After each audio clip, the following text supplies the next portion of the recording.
안녕하세요. 군용 클래스 군용쌤입니다.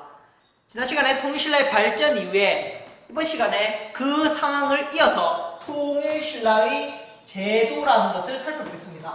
신라가 통일한 이후에 다양한 제도를 만들었고 그 제도들을 오늘 뭉뚱거려서 한번 살펴보도록 하겠습니다. 사실 가장 중요한 거는 저는 이 토지 제도라고 생각합니다. 통일신라의 토지 제도가 가장 중요할 건데 이 토지 제도부터 살펴보겠습니다. 신라시대 때 노급이라는 게 있었어요.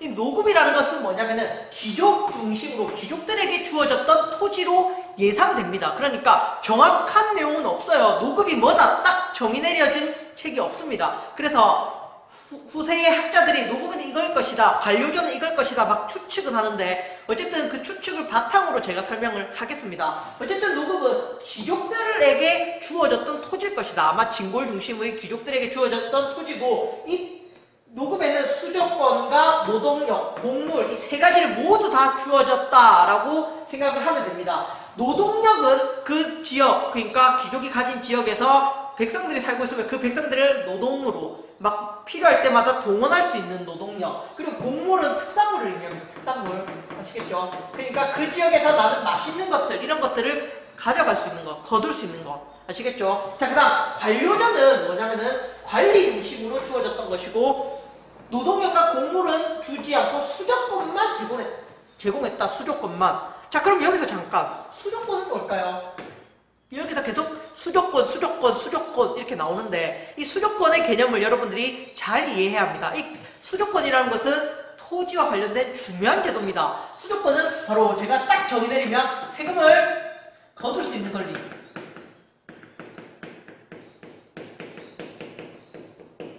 예전에는 관리들에게 월급을 줄 수 있었을까요? 월급을 주지 않았습니다. 자, 만약에 관리가 딱 되면 내가 국가를 위해 일을 하잖아요. 그러면 이제 내가 일을 한 대가, 복무의 대가를 받아야 합니다. 선생님도 지금 학교에서 일을 하고 있습니다. 일을 하고 있기 때문에 월급을 받습니다. 이것은 내가 열심히 일한 대가로 받는 거죠. 마찬가지입니다. 통일신라의 관리들도 돈을 받아야 합니다. 국가에 일한 대가를 받아야 합니다. 그러면 신라에서는 이 수조권을 줍니다. 수조권. 땅을 준다라는 거죠. 아시겠죠? 땅을 주면 그 땅에서 세금을 걷어서 네 월급으로 써라. 이게 바로 수조권입니다. 아시겠죠? 노급은 그러니까 그 땅을 받아서 거기서 세금을 걷는다는 거죠. 대신 세금뿐만 아니라 노동력, 특산물까지 거둘 수 있었다면 노급은. 관료전은 세금만 받아라. 세금만 받아라. 그걸로 돈을 써라. 대신 노동력과 곡물은 거둘 수 없다. 이게 바로 노급과 관료전의 큰 차이라고 생각하면 됩니다. 자, 그러면 수조권은 소유권일까요? 토지의 소유권은 아닙니다. 아시겠죠? 수조권은 세금만 거둘 뿐이지 이 땅을 내가 가질 수 있다라고 생각하면 안 되는 거죠. 이해갑니까? 수조권은 소유권은 아니다. 대신 세금을 거둘 수 있는 권리를 의미한다. 이거 이해해야 합니다. 이것은 고려시대 때도 여러분들이 이해해야 되고 조선시대 때도 이 수조권 개념을 이해하지 못하면 고려, 조선, 신라시대 뭐 이런 토지 제도를 이해하기가 어렵습니다. 어쨌든 수조권, 세금을 거둘 수 있는 권리를 의미한다. 아시겠죠? 자, 이 노급과 관료전이 있었는데 신문왕 때 어떻게 관료전이 지급됩니다. 신문왕 때 관료전이 지급되고요. 관료전이 지급되면서 어떻게 귀족의 세력을 견제하는 사람이 신문왕이었죠. 바로 어떻게 노급을 폐지시켜버립니다. 아시겠죠? 이때 왜 신문왕은 왕권이 강했기 때문에. 아시겠죠? 그러다가 경덕왕 때 오면 경도광 때 오면 신라 하대 직전입니다. 신라가 거의 이제 몰락하기 직전에 경도광 때 오면 다시 노급이 부활됩니다. 아시겠죠? 다시 노급이 부활된다. 이때는 왕권이 어떻게 된다? 왕권이 약해진다. 그러니까 왕권에 따라서 노급이 부활되기도 하고 노급이 폐지되기도 한다. 자, 그러면 왕권이 강하면 귀족권은 당연히 약해지겠죠. 그리고 왕권이 약해지면 귀족권은 당연히 강해진다 이렇게 생각을 하면 되겠습니다. 자, 이 이야기를 하는 이유는 이 정치에서 살펴봐야 되는데 이 정치를 살펴보기 이전에 성도광 때 백성들에게 정년이라는 것을 지급했다. 이것은 백성들에게 땅을 나눠줬다라는 건데 이 땅을 나눠줘서 백성들이 열심히 경작을 하면 세금을 국가에서 거둘 수 있겠죠. 그래서 땅을 나눠줬던 것 같습니다. 그러면 땅을, 이 정년을 어떻게 나눠줬느냐? 그거에 대해서는 알 수 없습니다. 이 정년이라는 게 무엇인지, 땅을 어떻게 나눠줬는지 이런 것들에 대해서는 자세한 내용이 없으니까 좀 넘어가겠습니다. 어쨌든 노급, 관료전, 정년 이거 기억하고요. 그리고 신문왕 때는 관료전이 지급되고 노급이 폐지되고 경도왕 때 노급이 다시 부활됐다. 이 정도 내용을 기억하시면 될 것 같습니다. 자, 정치 살펴보겠습니다. 통일신라에 오면서 집사부의 최고관리였던 시중이라는 사람이 있습니다. 시중. 집사부의 시중의 권한이 강해집니다. 자, 그러면서 화백회의를 주관하던 상대 등의 권한은 어떻게 된다? 약해진다는 겁니다. 이것은 우리가 시소 관계로 살펴보면 됩니다. 자, 통일신라 때 왕권이 어떻게 됐나요? 왕권이 강화됩니다. 맞죠? 왕권이 강화되니까 왕의 집사부라는 것은 왕의 비서입니다. 왕의 비서기관.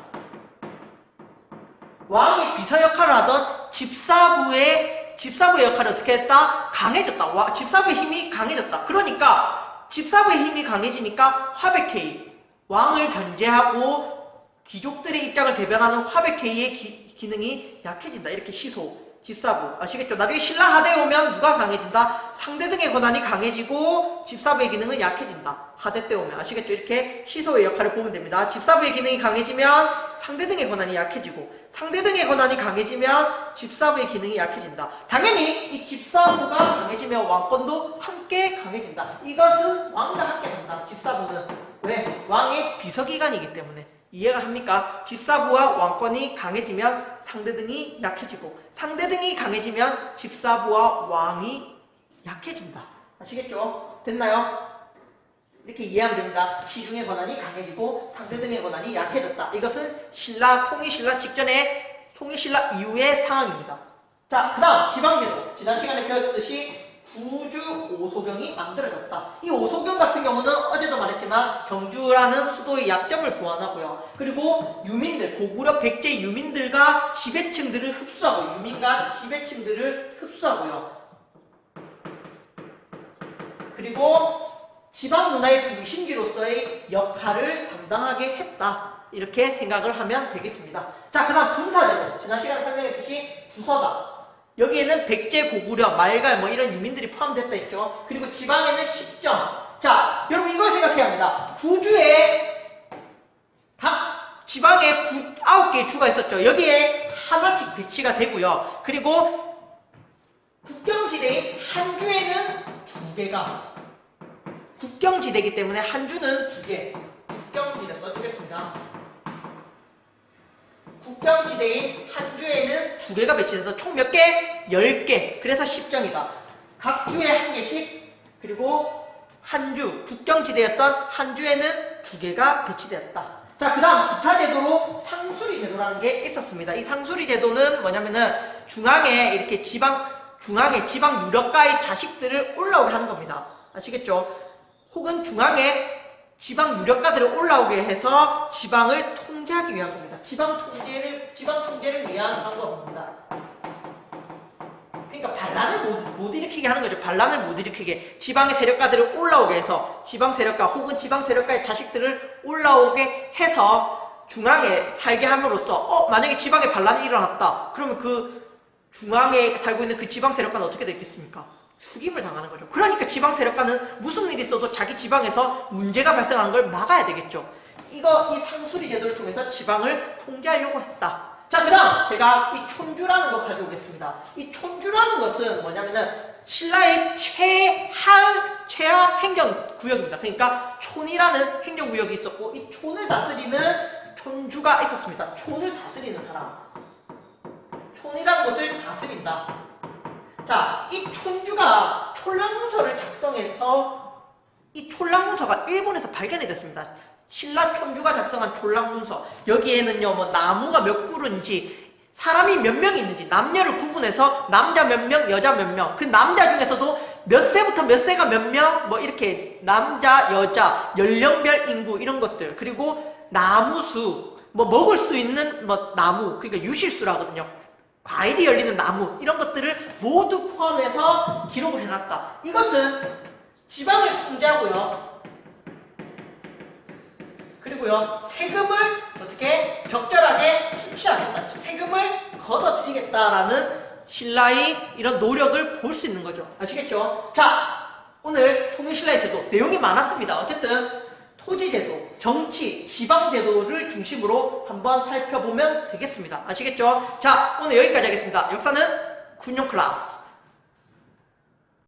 자, 다 같이 큰 소리로 따라 읽어봅시다. 구주 오소경, 시중과 상대 등, 구서당 십정, 노급과 관료전, 촌락문서, 상수리 제도, 구주 오소경, 시중과 상대 등, 구서당 십정, 노급과 관료전, 촌락문서, 상수리 제도,